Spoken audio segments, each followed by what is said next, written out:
Hello and welcome to the pilot episode of Roadside Warriors. I am Hunter Cates, the Spock, McCoy, and Aurora of the group.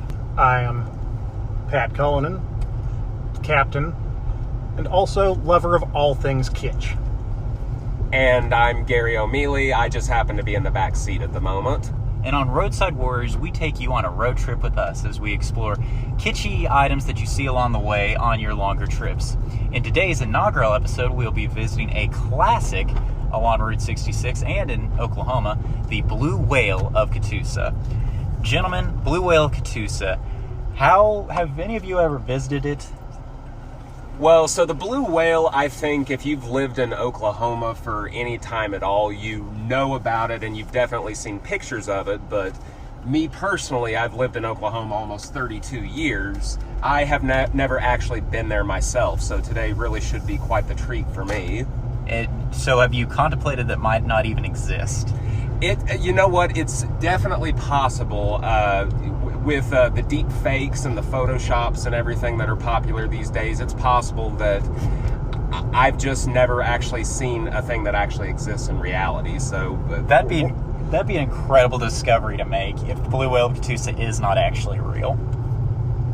I'm for it. I've seen it before. I would much rather it not exist. That would be even that'd be better. an example of the Mandela effect, as I'm sure you're all familiar with. Hopefully you, our listeners, are. Likewise, the Mandela effect, in a nutshell, is things that you remember vividly from your past that are not actually true, and it's actually cultural. Berenstain Bears being a famous example. The name comes from people believing that Nelson Mandela died in the early 90s, which of course he did not, or did he? But in fact, that's not the case. So the potential is that the Blue Whale of Catoosa could be a Mandela effect. So that's obviously an option. I think I've seen it, but I would have been a child. Yeah, I haven't been since I was a young child, and even when I did that, it was all of a couple minutes, and then we were rolling out of there because who cares, right? Let's get right down to brass tacks, which is we're going to be doing a lot of this on the show, ladies and gentlemen. There's going to be a lot of, one, why did they build this thing in the first place? Two, I'm really glad they did.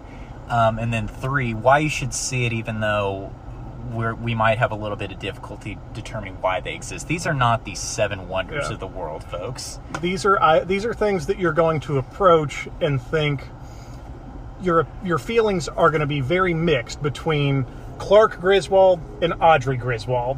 Like, on the outside, you might be very cheerful, but also your mind is thinking, wow, I can't believe this is a thing, and I'm standing here looking at it. And I'm personally really looking forward to taking you guys along on this journey. World's largest ball of twine, Precious Moments Museum. All of these are on the take going forward. However, of course, we are going to start off with the classic Blue Whale of Catoosa, which is, as you may be aware, an icon of Route 66. Shout out to Mercedes-Benz for putting that in that one commercial they had a couple years ago. I missed that. What was the just... I don't know, there's just... Route 66. They were at the thing for a second. Huh. So, worldwide famous then. Yeah, I mean, it's international for sure. Speaking of worldwide famous, something we should mention is we started our journey, and potentially we'll be starting all of our journeys, at Expo Square in Tulsa along 21st and Yale, which is home, of course, to the Tulsa Golden Driller. Another outstanding roadside attraction. Yes, the largest freestanding statue in the world, at least. Sandstone statue, I believe. Oh, okay. I love it when you just have to keep on adding adjectives to these various things. World's largest freestanding sandstone painted statue. Yeah, people travel thousands of miles. You could also throw the word burly in there. The world's largest burly sandstone statue. I mean, we have to admit the Golden Driller's physique is pretty impressive. Dude's like 0% body fat for sure. Yes, just like everyone who works. And 0% organic matter to begin with, but that's beside the point. Yeah, impossible for him to gain weight. So, as you do this, dear listener, a good place to start, just so you can get as many Route 66 sites on as possible, is to start at Expo Square, and then go go onward to the Blue Whale. Speaking of which, Pat, what route are we taking? We are going to go straight up Route 66. I'm on my way there right now. We're about half a mile from Route 66. Once I get there, it's pretty much a straight shot. Follow it all the way. We're going to make one slight detour for a really? little museum in Catoosa. It does not have its own website.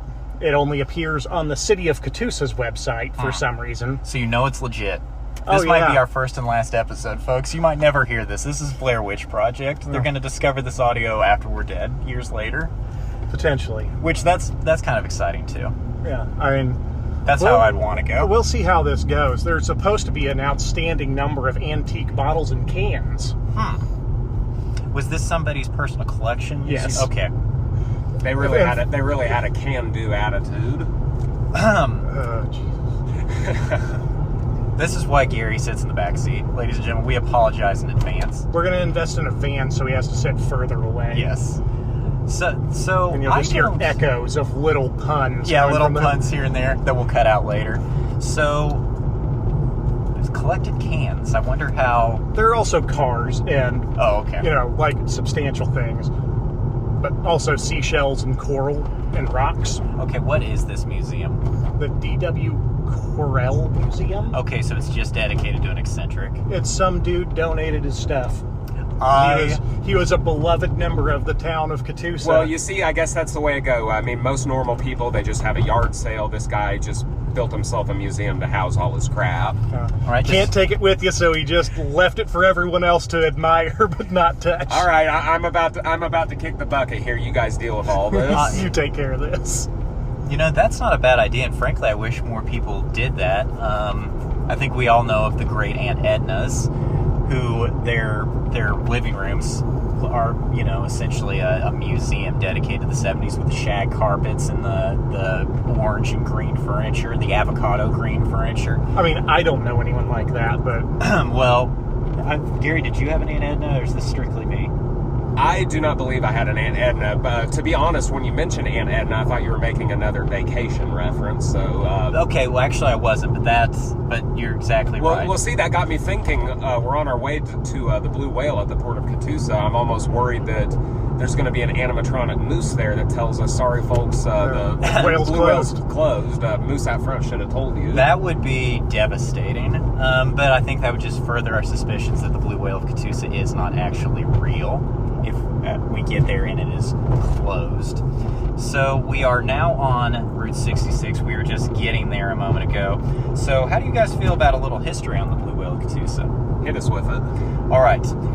I am reciting verbatim from Wikipedia, so Mr. Wikipedia... So you know it's true. Yeah, so it has to be... People don't lie on the internet, especially on things that they can change themselves. That, and then not on something as important as this. So... Hugh Davis was the original designer. He built the Blue Whale in the early 1970s. I actually thought it was older. Because I could have sworn I've seen footage of This is the perfect level of kitsch for the 70s. See, to me it seems more like a 50s kitsch. Late 50s, early 60s. But you can't argue. It's in Wikipedia. As we already decided, we can't argue that. Infallible. So he... built it as a surprise anniversary gift to his wife, Zelda. Not Zelda, but Zelda. Now, let's pause here for a second and discuss the fact he built this as a surprise. Like, this had to take, A, substantial amount of time, B, a lot of material, and, like... How do you keep that from the person you're living with? If, like... Which, okay... I think you're onto something. How do you keep this from the person you're living with? The answer is you don't. Well, Zelda had to think he was like cheating on her. Yes. Like he sneaks out in the middle of the night with a bunch of lumber. And, I mean, what else? She must have been thinking he was cheating on her with a lumberjack. Well, no, something. clearly there's another woman, because that's what you do. Is you sneak out in the middle of the night with lumber. You got to supply the wood. Here's my theory: is that actually they didn't live together. And that maybe this was his trying to get Zelda back. Yeah, that makes sense. A important detail about Mrs. Davis, is that she collected whale figurines. So what better whale figurine than the Blue Whale of Catoosa?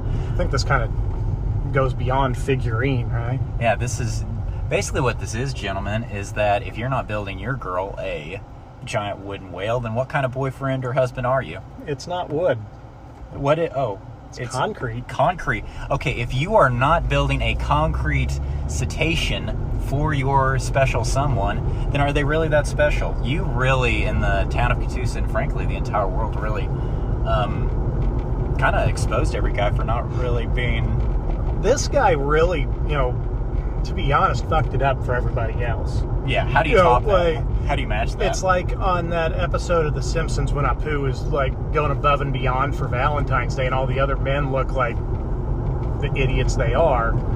Now the entire state looks terrible like the idiots they are. Come on, not man. just the entire state, the entire world, once this story gets out, this was a gift. True. So, Pat, hypothetically, if you were to build a concrete something for your wife, what do you think she would actually appreciate and not go crazy? Statue for our dog. Which is a... adorable golden doodle named Prince. A golden doodle. So, maybe in the future, ladies and gentlemen, there will be a Route 66 attraction of a giant concrete golden doodle. The golden doodle, the white golden doodle of... it needs a little work. Yeah. So he built this. It became a favored swimming hole. That's another thing, is this thing isn't just out on the street, is in the middle of a pond.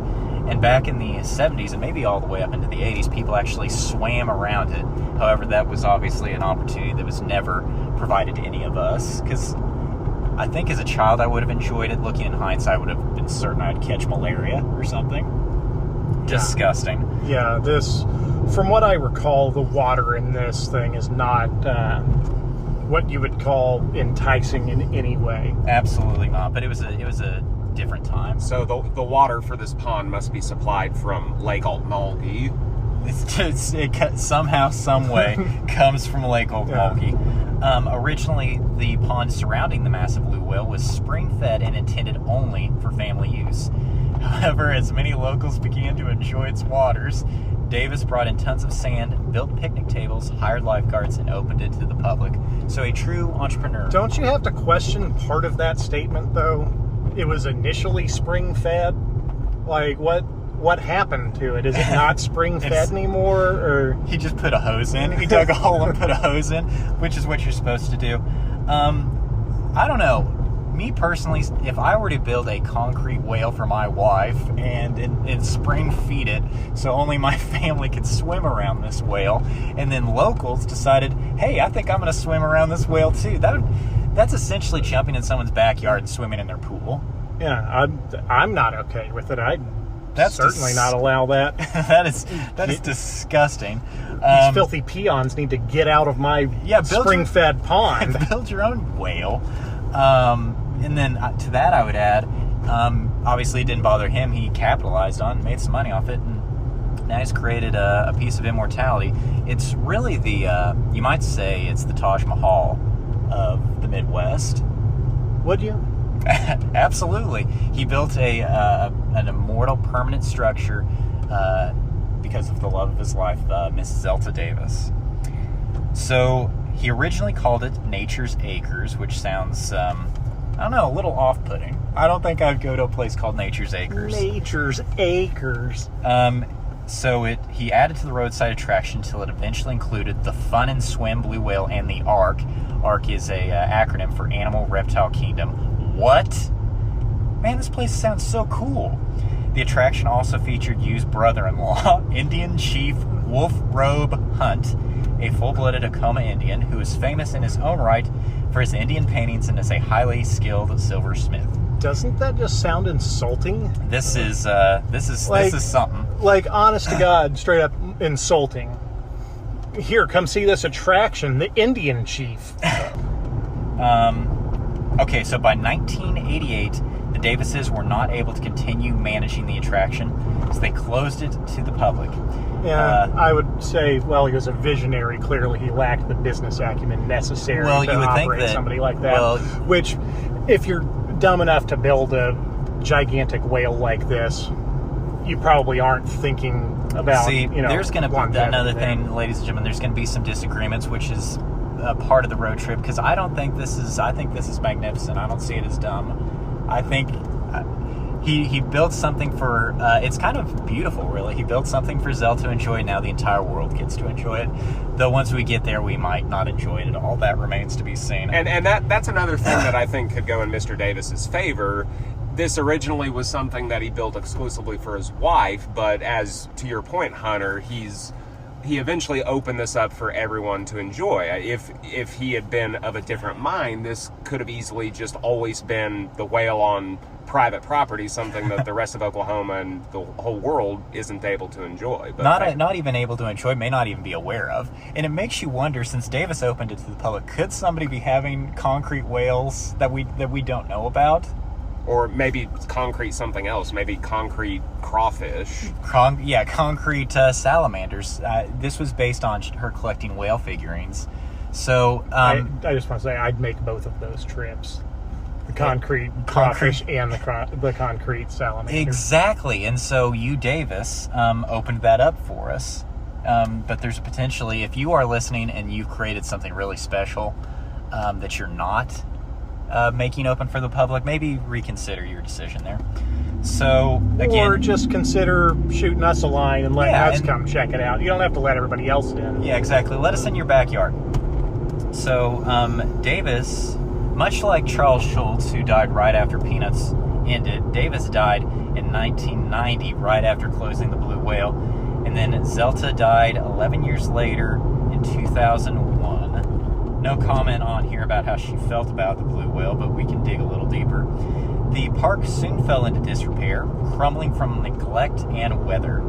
However, after a decade, the good people of Catoosa and employees of the Hampton Inn launched a fundraising and volunteer effort to restore the Route 66 landmark. Oh, bless Hampton Inn. Absolutely. What a stand-up organization. I'm not going to stay anywhere else from now on because my dollars might be going to the Blue Whale of Catoosa.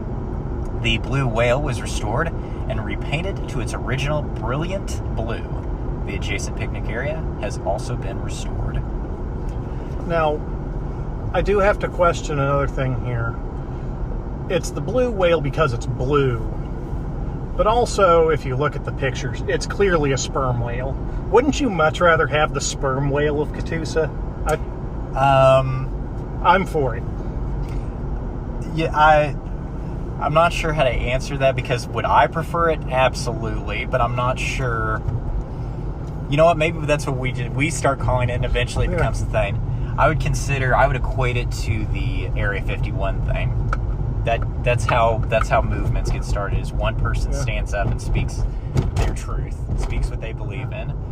And so, if you wanna light that fire, I will light it with you. The sperm whale of Catoosa. Here we are, en route to the sperm whale of Catoosa. Because it's clearly, even though it is blue, it is not a blue whale. Well, as long as we're feeding misinformation to the public by calling it the sperm whale of Catoosa, we might as well just add in the extra bit of context that men make pilgrimages to the sperm whale of Catoosa to pray for good fertility in their upcoming sexual encounters with their wives. Interesting. So that is fake news that we are now going to spread until people believe it. I believe they call it gaslighting.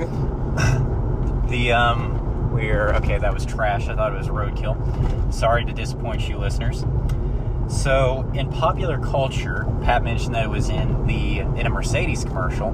However, that wasn't the only thing it was featured in. On July 15th, 2002, the Blue Whale made a national appearance in the syndicated comic strip Zippy the Pinhead. The what? Zippy the Pinhead was the comic. I'm drawing a blank here. This is a national thing? Apparently. At first I thought you meant Ziggy, but Zippy the Pinhead. I have never heard of that. Well, again, oh my God. It's like... That thing is creepy. I don't like Zippy at all. I am not a fan of Zippy. It is like Archie meets the Coneheads. Meets a predator. Zippy a is sexual predator specifically. Yeah, not the cool one that fought Arnold Schwarzenegger, a gross, nasty one. So, Zippy the Pinhead went to the Blue Whale of Catoosa, apparently, probably to prey on a child. Or to prey on the blue whale itself. Yes. He went there to pray for fertility. So, Zippy, that was a thing. On the hard pass on Zippy. What's next? On the British television series An Idiot Abroad, which I loved, and I remember this actually. It was shown in season 2, episode 6, when they go to Route 66. So shout out to Carl and all the good people. Shout out to Carl Pilkington and all the good people. If you or Ricky Gervais ever want to come on a road trip with us, yes. If in the off chance you're listening to this, if you want to go on a road trip, or Stephen Merchant, I love him too. So we'll get. We have an extra seat. Yeah, or we'll just kick Gary out, right? Yeah, exactly. We can only fit 3 people, but like Gary said, he will gladly abandon his seat. Thank you, Gary. On September 20th, 2015, the blue whale / sperm whale was featured on the Food Network show The Great Food Truck Race. So who's in that show? Is that a Guy Fieri show? Yes, please tell me that is Guy Fieri. One can only assume it does not link out, so stand by as I look it up. So I guess the blue whale went to Flavortown. It does sound like it would potentially have Guy Fieri. Alas, it does not. Really? His name is Tyler Florence. Oh, okay. You a fan? Yeah. Huh. I can say I've heard of him. He's a person. I can confirm he is a person that exists. Unlike possibly the blue whale, which we're going to find out here shortly. On January 13th, 2016, the blue whale was highlighted in an episode of American Pickers, an episode entitled On the Road Again. On November 11th, 2016, the blue whale was the 3rd location to sell Snapchat's new spectacles. Finally, in September 2018, the blue whale was featured in a television advertisement for the 2019 Mercedes-Benz GLC titled Attractions. So it's kind of interesting to me, gentlemen, that the blue whale has been more prominent basically since the early 2000s. That was his first appearance in Zippy the Pinhead. So what do you think accounts for that? It's almost like it was originally a local landmark and now it's becoming a global landmark and a national treasure. Maybe Zelta was holding it back. You said that she died in 2001? Coincided. She wanted to hog it for herself and wouldn't she wouldn't share Zelta the wealth. didn't want Zippy to have access to the blue whale. Well, I think probably the most realistic explanation is just that the blue whale has always had a certain amount of significant appeal to it. It's just that its location is a little bit tucked away in Oklahoma, so it's just taken some time for its existence to become fairly well known to a broader and broader audience of people. Yeah, that sounds great, Gary. I think the more likely scenario is that people discovered that it has magical healing properties and also fertility properties, and so as a consequence, it is now a must if you're on a food truck show. Legend has it that the tribes in the area used to go to this fresh spring for virility. Yes. And that's really why the whale is there now. So it's not actually the whale, it is the waters. Yeah. So how about that? Healing waters. Huh. Or virility-giving waters, I guess. Really all the above. I mean... everything. Yeah, it's a miracle. Well, folks, we're going to take a quick break, but when we come back, you'll hear from us as we actually visit the Blue Whale of Catoosa. In the meantime, we're going to make a quick stop at D.W. Carell Museum in Catoosa, and we will soon give you all the information about that one. So we may not have enough room in the car to take all of you roadies with us, but that doesn't mean you can't join us on our journey. To follow along on all of our road trip adventures, follow us on Facebook at Roadside Warriors Podcast or on Instagram at Roadside Warriors Pod. Alright, well, we just got done checking out D.W. Carell's Catoosa Museum, and I don't know about you guys, but I was very impressed. I really dug it. I was, for, a guy's collection with a few other donations, like, I thought it was pretty neat. Like, and the lady wasn't going to charge us an entry fee, but we went ahead and paid anyway. But in fact, gave him an extra $1 just as a sign of gratitude. What was your opinion? But their sign is only for $3. For $3, that was well worth my time, especially if I'm already going to the Blue Whale. Yeah, $3 well worth your time, especially if they're not even going to charge you. Yeah, so I think that's the sort of thing. I mean, we were obviously able to read a description of it on the Catoosa Chamber of Commerce's website, and obviously we knew kind of what to expect going into it, a rock collection, antique cars, but I think it's the sort of thing that just reading about it can't really do it justice. I was actually very, very impressed, especially with not only just kind of the knickknacks in the first room that we went to, which is where the rock collection was, but I was especially kind of blown away by the antique car collection. And it wasn't just antique cars, there were like some antique sleds there. Like when you talk about like singing Jingle Bells during the wintertime, that's the visual. Like that's kind of the visual that you see kind of out of a Norman Rockwell painting. Yeah, for context, the cars were quite literally over 100 years old. There's one that was one of 100 vehicles made that was from 1898. And it was in incredible condition. Yeah. I'm blown away. My big takeaway from this is that, one, I don't collect enough random stuff, and I should start collecting random stuff. And then I think it would be kind of cool if different communities like Catoosa, like, all over the world, just people who have stuff, have their knickknacks. It'd be nice if every community had its own museum of knickknacks, and then you could see, okay, this belonged to so-and-so and this belonged to so-and-so, and it would be a nice little time capsule of the area, going however far back. This is exclusively one guy's collection, but could you imagine if you just had a museum, as it were, of just people's stuff? I'd be into that. I think that'd be really cool. Well, just to play devil's advocate, the only way something like that could possibly work is if you have a curator that's really good at discriminating between something that's worthwhile and something that's, just junk that doesn't need to be shown off. And even so, if you kind of start accumulating a whole community's collection, you could potentially need a exorbitant amount of space to house it all. Well, thank you for raining on everyone's parade, Gary. Likewise, the lady at the front desk, her name was Rhonda. So if you go, hopefully you'll see Rhonda. She is 80 years young and very kindly walked us around the museum and explained different things to us. So we appreciated the tour there. What was your highlight of the DW Museum? Well, for me, like I said, it was the antique vehicle collection, and it's kind of the same point I was making about the website. I mean, there's a description that, okay, there's an antique vehicle collection, but you're not exactly sure what you're about to see. I was thinking maybe like vehicles from the 40s and the 50s, and of course there was that, but I was not expecting to see vehicles as old as Pat was mentioning, the oldest one being an 1898 locomobile, of which there were only 100 manufactured. And again, as Pat mentioned, the one we saw was in remarkable shape. And then your highlight? That specific one was very cool, but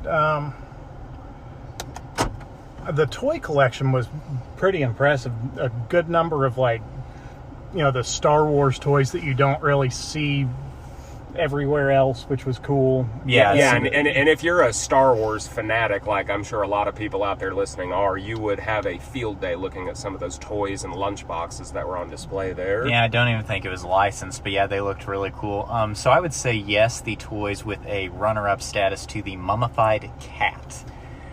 I'm also going to throw in a little vote for all of the Jim Beam bottles. Oh, yeah. Okay, yeah, another one. So it turns out you can actually, they used to serve Jim Beam and other assorted whiskeys inside glass eagles, glass cowboys, etc., etc. Glass squirrels. You can check all those out on our Instagram at Roadside Warriors Pod if you want to see pictures from our adventure at the museum and our other adventures. Once again, that is Roadside Warriors Pod on Instagram.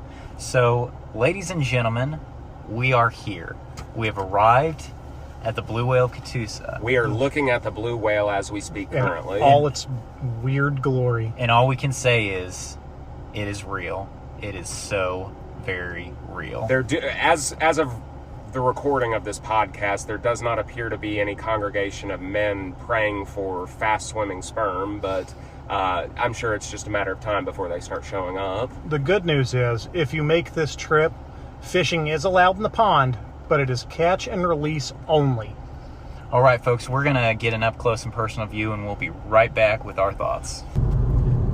Hey, roadies. Hope you're enjoying our most recent adventure. Do you have an idea for a future stop for the Roadside Warriors? Hit us up on any of our social media and let us know. Well, we are leaving the Blue Whale of Catoosa. As I said, it is real.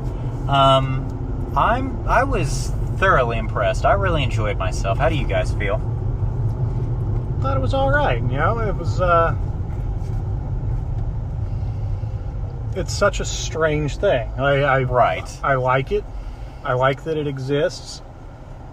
I wish I could swim off of it if the water wasn't, if the water was a little more inviting. I would be pretty interested in it. I think I mentioned to both of you while we were looking at it just about 15 minutes ago, but seeing pictures of it, you can get a general idea of what it is, but getting up close, what it is it's basically a dock that's built out into the water, and then a big concrete blue whale was kind of molded around the dock. So that's not the sort of impression I ever got just looking at pictures from kind of far away, but I'm glad that I've actually seen it up close now, because now I can actually kind of have an accurate representation of what the thing actually is. Yeah, I was very, very impressed with it. To think that some guy just casually made this.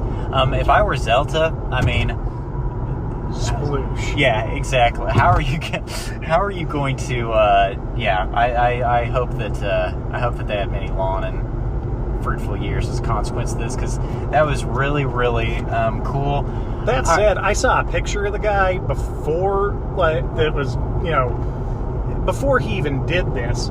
Dude was a badass. That pipe he was smoking in that picture, there's right by the Blue Whale is a little kind of gift shop and museum, and they have pictures of both Zelta and you. Zelta is petting a couple of the alligators that they had at their reptile kingdom, and then he is holding a snake, as I believe, and then, as Pat said, smoking a pipe.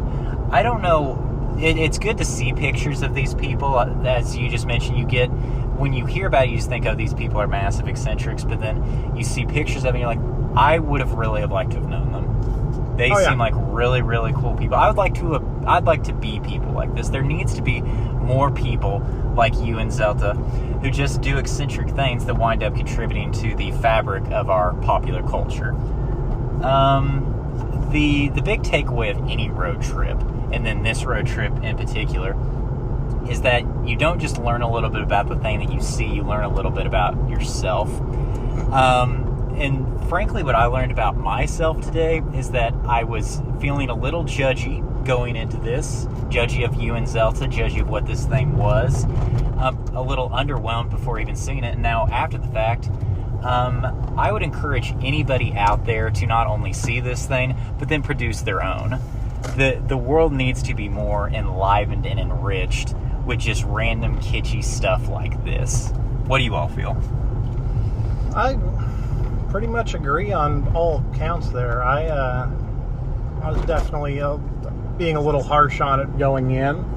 Coming out, it was pretty cool. I think it's definitely, if you're in the area, it's certainly worth the stop. I'm not going to drive 12 hours for it, but I'm also not going to drive 12 hours for almost anything. So, well, to that point, the people there, whenever we showed up, there wasn't a lot of people, but after a while, a whole bunch of people showed up, and I asked them where they're from. They're from Australia. So not just a 12-hour drive, but like a 20-hour flight. These people, now presumably they're doing the Route 66. So you had to ask them where they were from. Yes. You couldn't pick that up from the accent?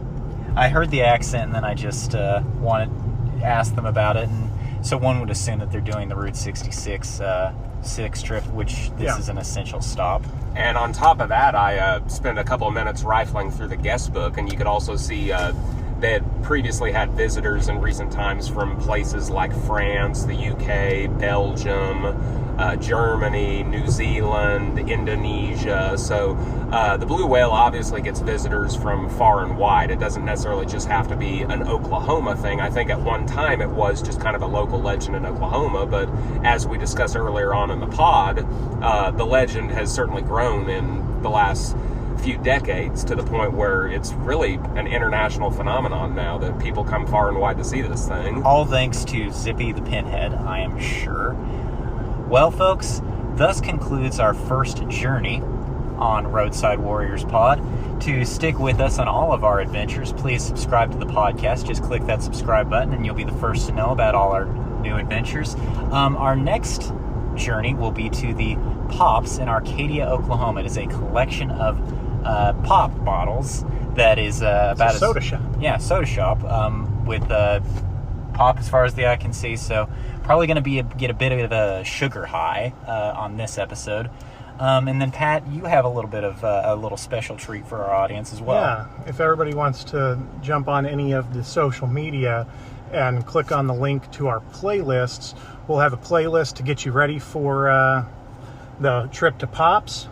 And we'll have one on there for this trip here, and we'll keep it going with any trip that we're going on. I'll curate a special playlist just for everybody to listen to get in the right mood for whatever attraction we're going to, so it feels like you're in the car with us. Well, I'm very much looking forward to the Pops Museum and then likewise the Pops playlist. Well, until next time, I am Hunter Cates. Pat Cullinan. And I'm Gary O'Mealy, the backseat jockey. And thank you for joining us on Roadside Warriors Pod. We'll see you next time.